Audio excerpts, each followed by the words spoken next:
This video will show you how to replace your rear brakes, pads, and rotors on this Mazda 3. This will be located behind your rear wheels. Let's get into it. Okay friend, let's get started on our job. To do the rear brakes, we need to put the parking brake actuator in maintenance mode. To do that, keep your foot off the brake. We're going to press on the start button twice. Now at this point, we're going to press on the accelerator pedal all the way to the floor. You should hear a click. While holding that, I'm also going to press down on my parking brake button. Now I'm holding both of these areas. I'm going to press the start button 3 times. That should put this in maintenance mode.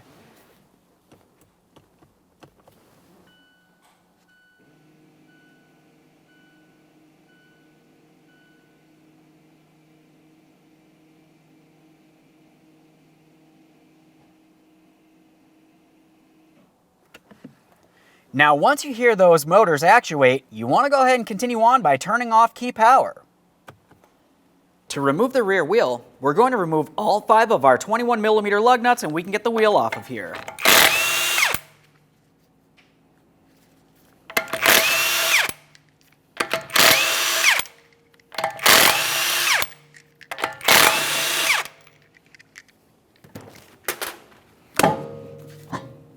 Now that we have the wheel off, we have a clear view of our rear brakes. Before removing the caliper, let's focus along the top of the caliper where we can see our emergency brake actuator. We have an electrical connector. We have to dislodge that. It has a locking tab right here. Just go ahead and squeeze that in and we'll push this out of place.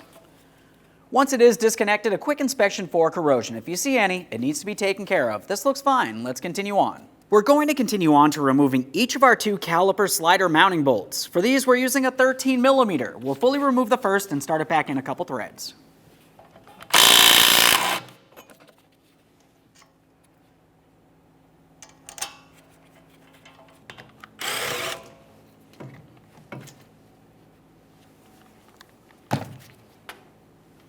We'll hold on to the caliper as we remove that mounting bolt up along the top there.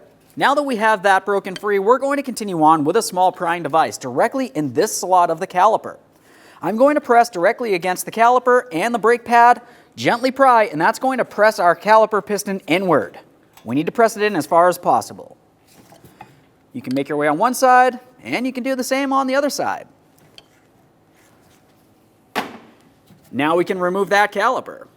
Once you have the caliper out of place, we want to pay attention to our dust boot. That's this area along here. Confirm you don't see any fluid or tears. Assuming it looks good, we're going to set it aside, putting no pressure on our flex hose.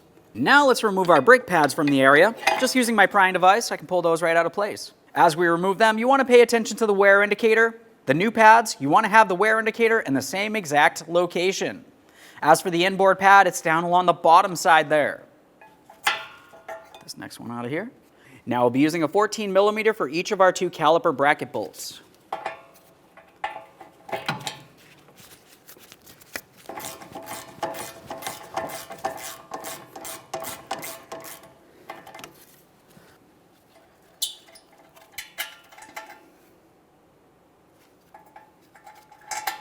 Just going to start that back in a couple threads here, continue on to the next one.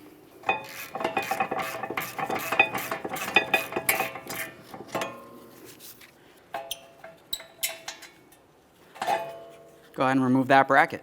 We will be cleaning this and lubricating it, but for now, let's go ahead and set it aside. To remove the brake rotor, I'm going to be using one of my original lug nuts. We'll start it on a couple threads. Continuing on, we're using a hammer if necessary, and tap this out of place.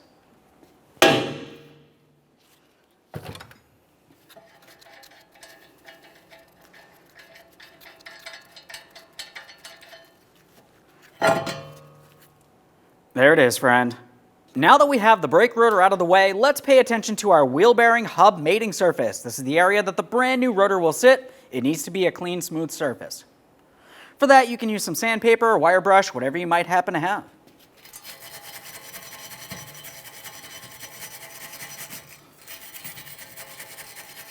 Now after you have that cleaned up as well as possible, continue on with some anti-seize along that mating surface. After cleaning both sides of your braking surface on your brand new rotor, continue on with installation. Once you have the rotor in place, go ahead and hold it on there using one of your original lug nuts. That'll prevent it from falling off as you continue on. Now that we have the bracket on the bench, let's continue on with disassembling it so we can clean and lubricate. We're going to remove each one of our 2 caliper slider pins. Hold onto the slider pin and the boot and separate the 2. Once you have it separated, we're going to continue on by cleaning each one of the slider pins and giving them a thorough inspection. The areas that we need to confirm is the smooth shanked area and this groove all the way up by my fingers. Make sure nothing's rotted, weak, or damaged in any way. You'll also find one of your slider pins on each one of your caliper brackets will have a vibration dampener. You need to make sure that's in good usable order. It's not swollen or damaged in any way. When we go to install this, we need to make sure we install it in the same exact port as where we had removed it. We'll remove the caliper slider mounting boot. That should just pull right out of place. Once you have that off of there, we're going to use a rag. We'll give it a slight twist and slide it straight through the center to clean this out. Now that I have the rag through there, I'm just going to work this around a little bit. We're attempting to remove any debris or lubricant inside of that boot. Just go ahead and give that a thorough inspection. Make sure it's not torn, worn, or damaged in any way. If it is, you need to replace it. This one looks fine, so let's set it aside with our slider pin. Repeat the process on the opposite side of the bracket.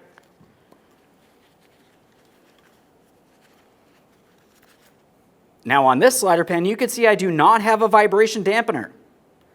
The pin itself looks good. Let's set it aside and remove that boot. The boot's off of there. Go ahead and clean it up, a thorough inspection, and set that aside as well.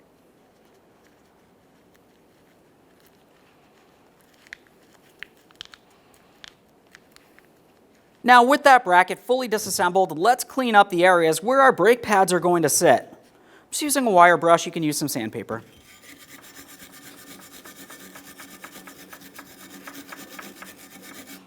We're attempting to remove any miscellaneous debris from these areas. Now we've thoroughly cleaned all those areas, we're going to make sure we also clean inside of our 2 caliper slider pin ports. For this, parts cleaner and a bore brush.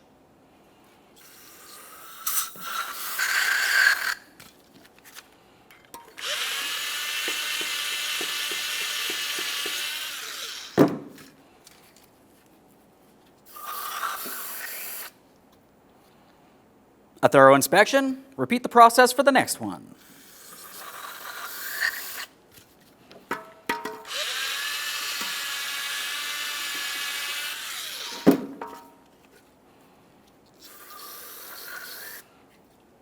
At this point, we've fully cleaned our caliper bracket. Let's start lubricating. We're going to go with the caliper slider pin ports first. A little bit of high temperature lubricant inside of both of these ports and along the outer edges. Now that we have those lubricated, let's continue on with our caliper slider pin mounting boots. Make sure you have them in the proper orientation, line them up, and slide them into position. Just give them a slight twist, working that lubricant into position. We'll continue on with the slider pin itself next. Apply lubricant to the entire smooth shafted area. We'll also make our way up towards where my fingers are, inside that small groove. That's where the boot's going to sit. We'll make sure we have the pin going into the proper side of the bracket.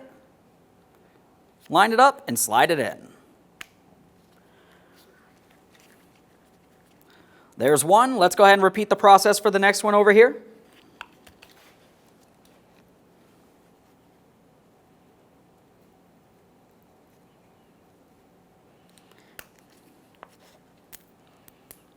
Just work out any air inside there. Make sure it's well lubricated. Continuing on, we need to add lubricant to all 4 areas that we had cleaned. We're going to apply a tiny amount here. We don't need very much. Just use that high temperature lubricant. This is going to help with vibration dampening and noise reduction overall. Let's get that caliper bracket in place. We're just going to bring it in position, sliding it over that brake rotor. Start in each of your 2 caliper bracket bolts. I typically like to use blue thread locker for each of these.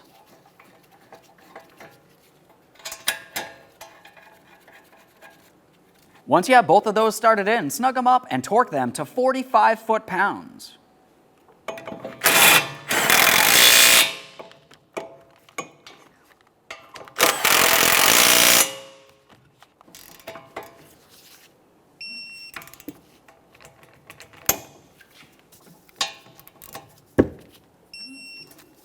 Now it's time to install the brand new brake pads. As you remember, during the removal process, I had indicated that the inboard pad has a wear indicator.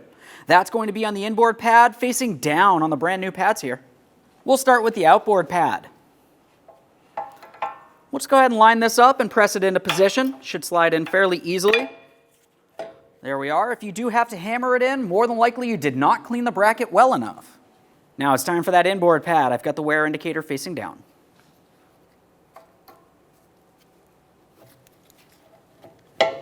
There we are. We'll just double check to make sure each one of the pads can move around freely and they're not stuck in place. Now we're focusing on the caliper itself. We're using that high temperature lubricant. We're going to lubricate our caliper piston and along the back side of each of these two ears, essentially only the areas that are touching up against our brake pads. This will help with vibration dampening and noise reduction as well. We'll start getting this in position, sliding it over our brake pads and our slider pins. Double check to make sure you have not twisted your flex hose in any way which might restrict brake fluid flow. Now once you've done that, we'll continue on with our two caliper slider pin bolts. Start them in, snug them up. The torque for these is 18 foot-pounds.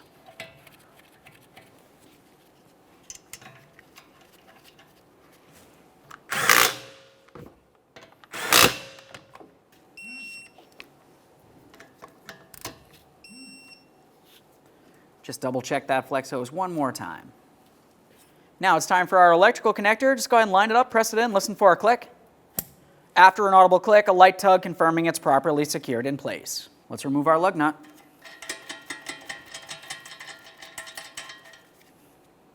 Now one last quick inspection in this area and we can reinstall our wheel.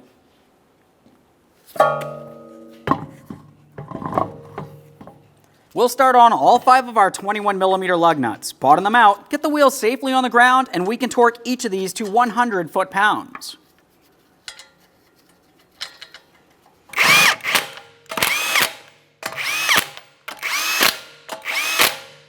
Now that we have the wheel safely on the ground, we're going to torque each one of our lug nuts to 100 foot-pounds in a crisscross manner.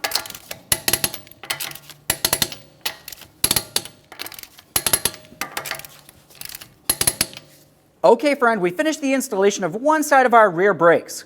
Go over to the other side and repeat this exact same process. Once you've done that, we're making our way into the passenger compartment.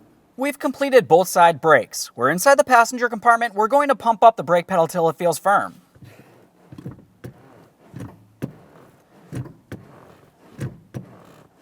Now after you've completed that, release the brake pedal and press your ignition switch twice.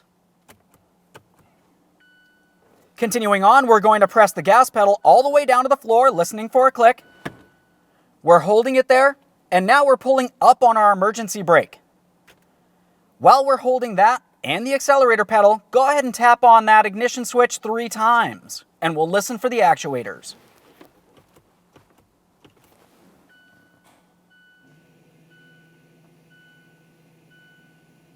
Let's turn off key power. Okay friend, we finished our installation. The next thing you want to do is go ahead and take your vehicle for a road test. Thanks for watching. When only the best will do, demand TRQ. The only company that lets you view before you do. TRQ is committed to offering the highest quality aftermarket auto parts that are engineered for peace of mind. Thanks for using and viewing with TRQ.